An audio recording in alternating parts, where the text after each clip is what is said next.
말들이 넘쳐나고 있습니다. 사람의 말, 세상의 소문이, 인터넷 정보들이 우리 마음을 흔들어 놓기도 합니다. 그러나 우리는 사람의 말이 아닌 하나님의 말씀, 그 생명의 말씀 앞에 서 있습니다. 오늘 말씀은 요한복음 1장은 성경 전체 중에서도 예수님이 누구인지를 가장 분명하고 깊이 있게 보여주는 말씀입니다. 말씀이 육신이 되어 우리 가운데 거하심에, 이 말씀이 여러분 믿어지십니까? 이 한 구절 속에는 복음의 핵심과 하나님의 사랑이 담겨져 있습니다. 아멘. 오늘 이 말씀을 통하여 예수님은 어떤 분이신지, 그분이 왜 이 땅에 오셨는지, 그리고 예수님이 우리의 삶 속에서 어떻게 임재를 하고 계신지를 함께 깊이 생각하며 은혜 받는 시간이 되기를 축복합니다. 아멘. 성도 여러분, 오늘날 많은 사람들이 예수님은 누구신가? 라는 질문 앞에서 예수님은 단순한 역사적인 인물로 또는 좋은 교사나 선지자로 생각하는 분들이 많이 있습니다. 그러나 성경은 그렇게 말씀하고 있지 않습니다. 예수님은 태초부터 계신 하나님이시며 모든 만물을 창조하시고 이 땅에 오신 하나님의 그 말씀 그 자체이십니다. 우리는 예수님을 단순히 좋은 분이라고 말하지만 그것은 복음의 반쪽만 알고 있는 것입니다. 요한복음 1장 1절에서 14절에는 예수님이 누구신지, 왜 오셨는지, 그리고 그분을 믿고 따르는 자들에게 어떤 축복이 있는지 정확하게 말씀하고 있습니다. 오늘 이 말씀을 통하여 우리 예수님을 새롭게 알고 말씀 되시는 예수님을 우리 마음에 영접하며 예수님과 함께 살아가는 기쁨과 능력을 받으시길 바랍니다. 1절에 태초에 말씀이 계시니라. 이 말씀이 하나님과 함께 계셨으니, 이 말씀은 곧 하나님이십니다. 이 말씀은 예수님의 영원하심을 나타내고 있습니다. 여러분, 성경은 예수님의 시작의 배경을 베들레헴 말구유에서 시작을 합니다. 그러나 요한은 더 깊은 본질적인 곳에서 태초, 곧 시간의 시작 이전으로 우리를 안내하고 있습니다. 태초에 말씀이 계셨다고 하셨습니다. 여기 말씀은 바로 로고스입니다. 곧 예수 그리스도를 가르칩니다. 이것은 단순한 말과 소리가 아니라 하나님과 하나님의 뜻과 지혜, 창조와 능력의 본질이 예수님 안에 있다는 것을 고백하는 것입니다. 아멘. 예수님은 하나님과 함께 하셨습니다. 말씀이 하나님과 함께 계셨다는 뜻은 예수님이 하나님과 동등한 인격으로 존재하고 계셨다는 것입니다. 그러나 그 하나님께서 자기의 동등한 인격을 낮추신 분이 바로 예수 그리스도이십니다. 이 말씀은 삼위일체의 깊은 신비를 나타내고 있는 것입니다. 예수님은 성부 하나님과 분리되신 분이 아니라 같은 본질의 하나님이십니다. 아멘. 우리가 믿는 예수님은 단순히 하나님을 돕는 분이시라고 생각하는 수도 있습니다. 예수님은 그러나 태초부터 하나님과 함께 계셨던 영원한 분이십니다. 예수님은 곧 하나님이십니다. 아멘. 이 말씀은 곧 하나님이시라. 이 얼마나 놀라운 말씀이십니까? 이 말씀은 곧 하나님이시라고 성경에 기록되어 있습니다. 예수님은 하나님이신 동시에 우리와 같은 인간의 몸을 입고 이 땅에 오신 분이십니다. 성경은 예수님을 보고 임마누엘의 하나님, 우리와 함께 계신다 이렇게 말씀하십니다. 우리가 믿는 예수님은 이 시간 속에 등장해 계시는 분이 아니시라 영원부터 계시는 그런 창조주 하나님이십니다. 하나님이 창조하실 때 그때부터 같이 계신 분이 바로 예수님이시라고 말씀하십니다. 그러므로 우리의 믿음은 더욱더 단단하게 세워져야 하는 것입니다. 이 우주 만물을 창조하신 분, 그분이 하나님과 함께 계시는 분 예수 그리스도라는 것입니다. 그분이 지금 누구와 함께 계셔요? 우리와 함께 우리의 삶 속에 동행하시고 이끌어가고 계시는 것입니다. 그분의 말씀은 지금도 혼돈 속에서 질서를 유지하시고 공허 속에서 생명을 낳고 어둠 속에서 빛을 비추는 그런 능력을 가지고 계십니다. 2절에 보니까 그가 태초에 하나님과 함께 계셨고 라고 말씀하고 있습니다. 우리가 살아가는 세상은 더 상대주의로 흐르고 있습니다. 너의 진리가 맞고 나의 진리고 맞아 이렇게 말하는 사람들이 얼마나 많지 않습니까? 내가 잘났다는 것입니다. 네 말도 물론 옳겠지만 내 말도 옳겠다고 우리는 주장을 합니다. 하지만 이 말씀은 우리에게 분명한 기준을 줍니다. 예수님이 영원 전부터 계시는 분이시라면 그분의 말씀이 절대 진리라는 것입니다. 오늘도 우리는 왜 살아야 하는지, 나는 누구인지, 무엇이 옳은지라는 질문 앞에서 2절은 우리에게 말씀하고 있습니다. 진리는 너 안에 있는 감정이 아니라 태초부터 계신 예수님 안에 있었다고. 나는 지금 어떤 기준을 삼고 우리는 선택하고 있습니까? 예수님의 삶이 나의 중심이 되고 있습니까? 청년의 때에, 장년의 때에 우리는 모두 예수님을 나의 기준으로 삼고 그분과 동행하는 삶이 되기를 바랍니다. 3절에 보면은 3절 우리 같이 한번 읽어볼까요? 만물이 그로 말미암아 지은 바 되었으니 지은 것이 하나도 그가 없이는 된 것이 없느니라 이렇게 말씀하고 있습니다. 그리스도께서 창조주의 주체라는 것을 여기에 말씀을 보면 분명하게 선포하고 있습니다. 우리가 알고 있는 이 세상, 이 우주, 생명, 존재하고 있는 모든 것들이 예수님을 통하여 지어졌고 예수님이 없이는 아무것도 존재하지 않는다고 말씀하고 있습니다. 이 말씀은 과거의 창조만을 의미하는 것이 아니라 지금 이 시대를 살아가는 우리에게도 항상 유지하고 계신다는 뜻을 가지고 있습니다.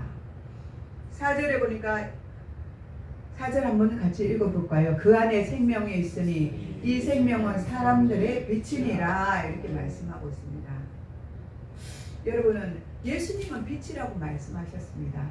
그런데 우리는 얼마나 많이 어둠 속에 살아가고 있습니까? 항상 우리가 조금 기분 안 좋고 조금 환경이 좀 어떻고 이러면 우리는 어둠 속에 가게 됩니다. 어둠이 우리를 덮쳐서 얼굴을 쳐다보면 힘들어하는 모습이 그대로 나타나기도 합니다. 물론 학생들은 학업에 대한 압박도 있지요. 또 진로에 대한 불안감도 있지요. 또 사람들은 관계에 대한 아픔도 있고 또 자존감이 낮은 그런 속에서 살아가니까 그런 형태로 나타날 수도 있습니다. 그러나 여러분 기억하시기 바랍니다. 예수님은 빛의 그 자체이십니다. 우리는 예수님을 믿고 살아가기 때문에 우리도 빛의 자녀인 것입니다. 그러므로 어둠이 우리를 덮칠지라도 우리는 밝은 빛으로 살아가려고 우리는 노력해야 하는 것입니다. 그 생명의 빛이 되어 우리는 우리의 인생을 밝히시는 것은 바로 하나님이십니다. 내 힘으로 내가 헤쳐나갈 수는 없지만 누가요? 예수님이 나와 함께 하시면, 하나님이 나와 함께 하시면, 성령님이 나와 함께 하시면 이 모든 어려운 문제들을 능히 극복할 수 있습니다. 5절에 보니까 빛이 어둠에 빛이 돼 어둠이 깨닫지 못하더라. 예수님의 빛이 우리를 비추고 있어요. 그런데 우리는 그것을 깨닫지 못하고 있는 것입니다. 여러분은 여러분의 삶에 예수님의 빛이 비추고 있습니까? 우리가 우리 마음문을 닫고 있다면 그 빛을 아무리 가까이 두어도 우리는 느낄 수가 없습니다. 왜냐하면 우리가 마음문을 열어야만 예수님의 빛을 받아들일 수 있잖아요. 그런데 우리가 마음문을 열지 않고 그대로 빗장을 딱 걸어 닫는 순간 그때부터 어둠이 우리를 관여하기 때문입니다. 우리 마음은 그렇잖아요. 기도해도 응답이 없다. 우리가 그렇게 생각할 때만 왜 내 기도는 이렇게 늦어질까? 응답이 없을까? 하나님은 왜 내게 말씀하지 않으실까? 다른 사람들은 잘도 말씀하시는데 왜 나에게는 말씀해 주시지 않을까? 그런 생각이 참 우리에게 많이 들 때도 있습니다. 이런 영적인 침묵이 저와 여러분에게 있다는 것입니다. 그렇다면 혹시 내 마음의 빛을 거부하고 있는 상태는 아닌지 우리는 한번 생각해 보아야 합니다. 내가 스스로 내 빗장을 걸고 예수님이 내 안에 그 빛이신 예수님이 오지 못하도록 그 빗장을 걸고는 있진 않는지 한번 우리는 점검해 보아야 합니다. 또 빛이 없는 것이 아니라 내 마음이 빛을 거부하고 있는 상태가 아닌지 우리는 돌아보아야 하는 것입니다. 6절 하나님께로부터 보내심을 받은 사람이 있으니 그의 이름은 요한이라. 세례 요한은 스스로 자기를 나타내려고 한 사람이 아닙니다. 그는 하나님께서 보내셨습니다. 그는 하나님이 주신 사명을 따라 살았습니다. 그의 이름은 요한이라. 요한이라는 이름은 하나님께서 은혜를 베푸셨다라는 뜻을 가지고 있습니다. 요한은 하나님께서 세상에 주신 은혜의 도구입니다. 요한은 누가 뭐래도 누가 있든지 없든지 복음을 전한 그런 사람이었습니다. 그것도 광야에서요. 아무도 사람이 없는 그곳에서 광야에서 예수 그리스도를 외치며 그렇게 복음을 전하였던 것입니다.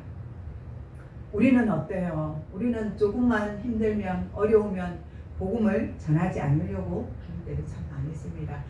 이 형편 저 형편 다 지켜가면서 우리가 복음 전하지 않으려고 하는 때도 있습니다. 그렇습니다. 복음을 전하는 자에게 수고하는 자들에게 하나님 주신 상급도 있는데 우리가 그걸 생각하면 아니 그거 아니래도 하나님의 명령이기 때문에 복음을 전해야지만 우리의 게으름과 우리의 나태함과 우리의 부끄러움과 우리의 그런 형편과 처지 때문에 복음을 전하지 못하는 때가 많이 있습니다. 그러나 요한은 아무것도 생각지 않았어요. 오직 예수님만 그 빛만을 나타내기 위해서 요한은 이렇게 광야에서 외치는 자로 살았던 것입니다. 요한은 하나님께서 세상에 주신 은혜의 도구입니다. 그의 사명은 예수 그리스도를 전하는 사명자입니다. 하나님은 오늘 이 시대에도 요한처럼 보내주는 사명자를 찾고 있습니다. 그 사람 중에 저와 여러분이 되시길 바랍니다. 아멘. 그렇습니다. 여러분이 바로 그 사람일 수도 있습니다. 이 세상은 여전히 어둠 속에 있기 때문입니다. 어둠에 가려져서 빛 대신 예수님을 보지 못하고 살아가고 있습니다. 우리는 진리를 거부하고 자기만의 길을 가려고 우리는 살아가고 있는 것입니다. 내가 잘되고 내가 모든 것 위에 뛰어나길 바랍니다. 예수님이 뛰어나야 되는데 예수님 위에 우리가 올라서려고 하는 그런 욕심된 마음들이 우리 속에 있습니다. 그 속에서 하나님이 여러분을 보내셨다는 확신이 있다면 그곳이 어디든지 우리는 빛을 비추는 그런 역할을 해야 하는 것입니다. 그 일을 우리는 감당해야 하는 것입니다. 저와 여러분은 실수투성일 수도 있습니다. 그러나 하나님은 여러분을 통하여 은혜를 흘러 보내시기를 원하십니다. 아멘. 7장 7절에 그가 증언하러 왔으니라고 말씀하고 있습니다. 중간쯤에 세례 요한의 삶의 목적이 분명합니다. 그는 오직 빛 대신 예수님을 증언하러 왔습니다. 요한은 빛이 아니었습니다. 하지만 그는 빛을 증언하는 사람으로서 살았습니다. 모든 자가 자기로 말미암아 믿게 하려 함이라 이렇게 말씀하고 있습니다. 요한의 증언은 자기 자신을 드러내려고 하지 않고 오직 자기의 사명은 증언하는 삶, 그런 삶을 살고 또 많은 사람들을 예수님께로 돌아오게 하는 그런 통로가 되었던 것입니다. 우리는 무엇을 드러내려고 합니까? 우리는 어떻게 살아가려고 하고 있습니까? 저와 여러분도 요한의 삶을 본받아야 될 줄 믿습니다. 아멘. 8절에 그는 빛이 아니오라는 말씀을 하고 있는데 이 말씀은 세례 요한의 정체성을 분명히 나타내고 있는 것입니다. 요한은 빛 자체가 아닙니다. 다만 그 빛을 소개하고 증언하러 온 자입니다. 우리는 종종 우리가 특별한 빛이 되어야 한다는 착각 속에 빠질 수도 있습니다. 하지만 성경은 말씀을 합니다. 너는 빛이 아니라 너는 빛을 증언하는 자라 이렇게 말씀하고 있습니다. 우리는 우리를 드러내는 존재가 아니라 예수 그리스도를 드러내는 존재로 살아가야 한다는 것입니다. 아멘. 9절에 한번 같이 읽겠습니다. 삼비 곧 세상에 와서 각 사람에게 비추는 빛이 있었나니 이렇게 9절에 말씀하고 있습니다. 이 9절은 그리스도께서 이 세상에 오신 참 빛이라고 선포하고 있습니다. 많은 종교, 철학, 사상가들이 진리라고 말을 하지만 참된 빛은 오직 예수 그리스도밖에 없습니다. 아멘. 여기서 각 사람에게 비추는 빛이란 말은 누구나 예외 없이 예수 그리스도를 믿어야 한다고 말씀하시는 것입니다. 부자든 가난하든 똑똑한 사람이든 약간 부족한 사람이든 예수님은 모든 사람들에게 다가오는 참 빛이십니다. 오늘날 이 세상은 수많은 빛처럼 보입니다. 우리가 보기에는 밤이면 그죠? 네온사인들이 얼마나 번쩍번쩍합니까? 수많은 빛이 있습니다. 그런데도 참 빛은 오직 예수 그리스도밖에 없는 것입니다. 인기, 성공, 물질, 외모, SNS, 팔로워 수많은 것들이 많이 있습니다. 그것들은 한순간의 빛일 뿐입니다. 곧 꺼지고 우리를 더 깊은 어둠으로 밀어넣을 수 있습니다. 그러나 예수님은 꺼지지 않는 참 빛이십니다. 그 빛은 우리의 정체성과 방향, 존재의 의미를 밝혀줍니다. 나는 진짜 참 빛인 예수 그리스도를 따라가고 있는지 한번 생각해 보시기 바랍니다. 10절에 예수님이 세상에 계셨지만 세상은 알지 못했습니다. 예수님이 세상에 오셨지만 많은 사람들은 그를 믿지 못하였습니다. 하나님이신 예수님이 인간의 몸을 입고 우리와 함께 사셨지만 인간들은 믿지 않았습니다. 그러나 예수님은 우리와 함께 하시고 우리와 함께 사셨습니다. 이것이 바로 성육신입니다. 세상은 예수님으로 말미암아 지은 바 되었습니다. 예수님은 바로 창조주 하나님이십니다. 우리가 숨쉬는 공기, 땅, 생명, 시간 모두 그분의 손으로 만들지 아니한 것이 하나도 없습니다. 그러므로 그분은 창조주이십니다. 여기 계시는 분들도 그것은 그냥 우리가 태어나기 전부터 있었던 것이 아닌가 하는 분들도 있습니다. 그러나 아닙니다. 예수님이 말씀으로 이 모든 것들을 창세 때 창조하신 것입니다. 그런데 세상은 그를 알지 못하였습니다. 창조주가 피조물 가운데 오셨지만 세상은 그분을 몰랐고 그분을 외면하였던 것입니다. 하나님이신 예수 그리스도를 거부하고 자기 길로 간 것은 인간의 비극입니다. 나는 예수님을 모른 채 하며 살아가고 있지는 않습니까?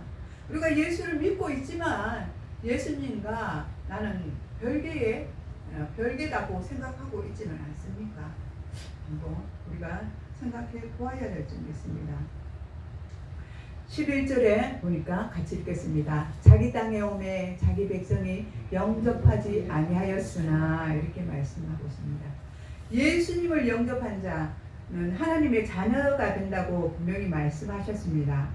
예수님은 자기 백성 곧 유대인에게부터 예수님이 왔습니다. 그러나 그들은 그분을 영접하지 않았습니다. 이스라엘 백성들은 그분을 외면하였던 것입니다.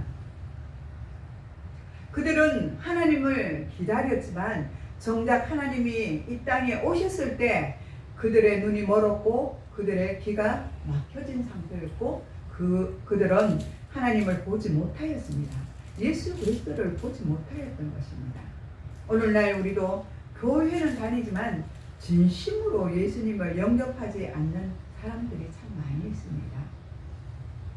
우리는 예수 그리스도를 믿어야만 우리는 천국 백성이 될 수가 있습니다. 아멘. 12절 같이 읽겠습니다. 영접하는 자, 곧 그 이름을 믿는 자들에게는 하나님의 자녀가 되는 권세를 주셨으니 이렇게 말씀하고 있습니다. 영접한다는 것은 단순히 예수님을 아는 것을 뛰어넘어서 내 마음에 예수님을 주인으로 모신다는 것입니다. 여러분 어떻습니까? 지금 이 시간 예수님을 주인으로 맞이하셨습니까? 아멘. 나의 왕으로 맞이하셨습니까? 아멘. 네, 그런 분은 축복을 받으신 줄 믿습니다. 아멘. 13절에 보니까 이는 혈통으로나 육종으로나 사람의 뜻으로 나지 아니하고 오직 하나님께로부터 난 자들이라 이렇게 말씀하고 있습니다. 하나님의 자녀들이 되는 것은 가문이나 노력이나 사람의 결심으로 되는 것이 아니라 오직 하나님이 영적으로 새롭게 태어나게 하신 영적인 은혜인 것입니다. 예수님을 믿는 그 순간 우리는 거듭난 존재가 되는 것입니다. 14절 마지막 절 함께 읽겠습니다. 말씀이 육신이 되어 우리 가운데 거하시며 우리가 그의 영광을 보니 아버지의 독생자의 영광이요 은혜와 진리가 충만하더라 이렇게 말씀하십니다. 여기서 말씀이란 바로 예수 그리스도이십니다. 그분이 인간의 몸을 입고 오셔서 우리 가운데서 함께 사셨습니다. 늘 우리와 동행하셨다는 것이죠. 우리는 그분 안에 하나님의 영광과 은혜와 진리를 우리는 한번 보아야 합니다. 예수님은 하나님의 사랑을 가장 완벽하게 보여주신 분이십니다. 예수님을 내 삶의 왕으로 우리는 영접해야 합니다. 지식으로만 하는 것이 아니라 마음으로 모시고 살아야 합니다. 나는 내 신분이 바뀌었다는 것을 항상 기억해야 합니다. 아멘. 나는 예수 그리스도 안에서 하나님의 자녀가 되었고 왕이신 하나님의 자녀로 우리는 신분이 상승되었다는 것을 항상 생각해야 합니다. 아멘. 그래서 하나님 자녀답게 생각을 하고 행동하는 삶을 살아가야 합니다. 세상이 외면한 예수님을 나는 영접하는 자가 되어야 하는 것입니다. 주 예수여 오늘도 제 삶에 찾아오시옵소서. 항상 우리가 주님께 이렇게 기도해야 하는 것입니다. 오늘 말씀의 결론은 믿는 자 한 사람 한 사람은 작게 보일 수도 있습니다. 그러나 하나님의 은혜가 함께 할 때 그 사람은 세상을 감당할 수 있는 그런 큰 능력이 임하게 되는 것입니다. 아멘. 그러므로 우리는 낙심하지 말고 우리 한 사람 한 사람이 하나님 앞에 귀하게 쓰임받는 그릇이 되기를 소망합니다. 아멘. 기도하겠습니다. 하나님 아버지 감사드립니다. 오늘 아버지 하나님 말씀을 또 주심을 감사드립니다. 예수 그리스도가 누구인지를 우리에게 가르쳐 주심을 감사드립니다. 예수님의 빛으로 오셔서 이 땅 가운데 우리와 함께 하셨다가 또 십자가에 못 박히시고 죽으시고 사흘 만에 부활하셔서 승천하시고 다시 오신다고 말씀하셨으니 우리는 그 말씀을 기억하고 늘 준비하며 살아가는 주의 백성들 되게 하여 주시옵소서. 감사를 드렸고 우리를 구원하신 예수님의 이름으로 기도드리옵나이다. 아멘.